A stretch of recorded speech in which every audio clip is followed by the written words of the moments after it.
तो फिल्म की शुरुआत होती है और हम गवान नाम की एक लड़की को देखते हैं। गवान ने मेरिट पर एक बड़ी फाइनेंस यूनिवर्सिटी में एडमिशन लिया था और अपने ही बल पर आज उसने यूनिवर्सिटी में टॉप भी किया था, इसीलिए सब बहुत ज्यादा खुश थे। उसकी इस खुशी को सेलिब्रेट करने के लिए उसके पास चैंग उसका दोस्त और चैंग के डैड भी आते हैं और गावहान का शुक्रिया करते हैं क्योंकि उसी की वजह से चैंग अच्छे मार्क्स से पास हो पाया था। वो गावहान को ऑफर भी करते हैं अपनी कंपनी में जॉब की, पर गावहान मना कर देता है क्योंकि उसे लग रहा था कि जिस तरह मेरिट पर आज तक वो पढ़ता आया है उसी तरह उसे अच्छी जॉब भी मिल जाएगी। लेकिन ये सब बस उसकी सोच ही थी।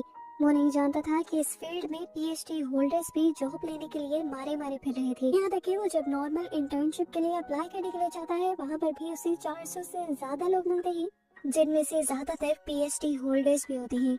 जल्द ही यहाँ की हायरिंग कंप्लीट हो जाती है और गावहान को कोई जॉब नहीं मिलती। वो अब उदास होकर वापस चला गया था।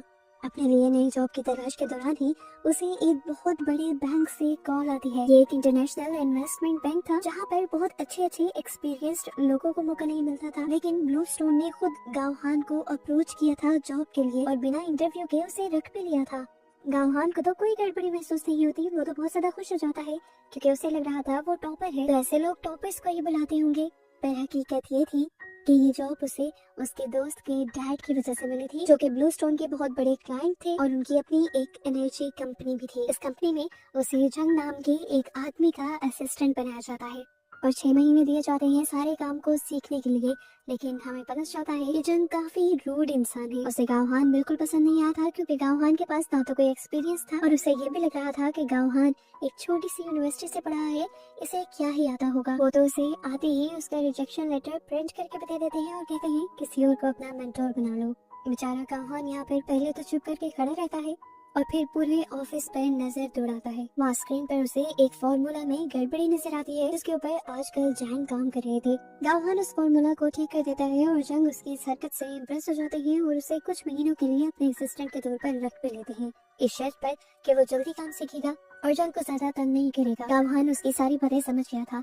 इसी टाइम पर जंग को अब एक हेलीकॉप्टर मैन्युफैक्चरिंग कंपनी से कॉल आती है। उन्हें अपनी कंपनी को आईपीओ में लिस्ट करना था और इससे पहले हेलीकॉप्टर के बायर्स के लिए एक रिपोर्ट बनानी थी। जंग फौरन ही गावहान को लेकर हेलीकॉप्टर मैन्युफैक्चरिंग कंपनी के लिए निकल जाते हैं। यहाँ पर उनका बहुत अच्छे से वेलकम किया जाता है। कंपनी के लोग चाहते थे कि जंग सिर्फ हेलीकॉप्टर में बैठ के ही हेलीकॉप्टर के बायर्स के लिए रिपोर्ट बना दे, लेकिन ये सब करना जंग के लिए ठीक नहीं था। जंग एक ईमानदार ऑफिसर था। वो यहाँ ऑफिसर से कहता है कि मैं हेलीकॉप्टर के एक स्पेयर पार्ट को पहले चेक करूंगा और फिर ही रिपोर्ट बनाऊंगा। उनके कहने पर यहाँ पर इंजीनियर्स की एक टीम आ जाती है जो पूरे हेलीकॉप्टर के एक हिस्से को उनके लिए खोल कर रख देते हैं, जिसके बाद जंग को